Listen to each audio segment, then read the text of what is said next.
Des pneus, des sacs ou encore des bouteilles en plastique, la mangrove de Bandrélé étouffe sous les déchets, un phénomène généralisé sur l'ensemble de l'île. Le constat des spécialistes, lui, est unanime. À Mayotte, la mangrove est en danger. Pourtant, son rôle est capital. Donc, ils peuvent être les déchets, les pollutions, les problèmes d'assainissement.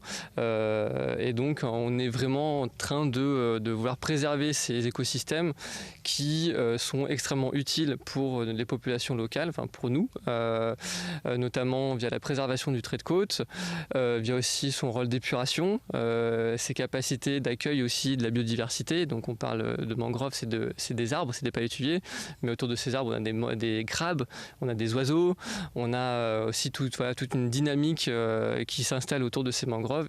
Et face à la menace, les actions se mettent peu à peu en place. Alors ce qui est fait sur le territoire, c'est notamment via des associations locales où ces associations ramassent notamment les déchets en mangrove. C'est extrêmement important. On peut aussi avoir des actions qu'on appelle un peu plus de gestion durable, donc qui vont être axées sur la limitation des accès en mangrove, restaurer la mangrove si on est vraiment dans un constat d'échec et qu'on a constaté une perte de la mangrove et qu'on essaie de la retrouver, sachant que c'est le plus compliqué. À mi-chemin entre terre et mer, la mangrove s'étale sur environ 600 à 700 hectares à Mayotte, soit l'équivalent de 1200 terrains de foot. Sur l'île cohabitent 7 espèces de palétuviers. Et c'est vrai qu'on a des situations tout à fait différentes d'une mangrove à l'autre. Certaines, on constate vraiment une disparition totale du front de mer. Ça, c'est très préoccupant, hein. Apparemment, en quelques dizaines d'années, tout a disparu. Si la mangrove disparaît, il faudrait investir 30 à 40 000 euros à l'hectare pour essayer de récupérer tous les bénéfices qu'elle nous apporte. 30 à 40 000 euros par hectare et par an.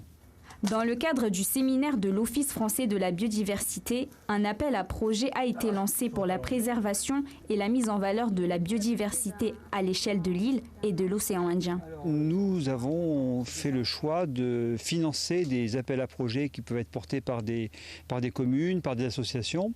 Nous avons reçu 22 candidatures que nous sommes en train d'examiner et dont une candidature sur Mayotte. Mais ce n'est pas le seul appel à projet que nous faisons sur Mayotte. Récemment, nous avons eu aussi un appel à projet qu'on appelle Téméum, qui a retenu plusieurs projets mahorais de protection de l'environnement. Il suffit donc de s'immerger quelques secondes dans une mangrove pour y découvrir tout un écosystème. Faute de protection, ce havre de verdure indispensable à l'équilibre et au développement de la faune marine risque de disparaître.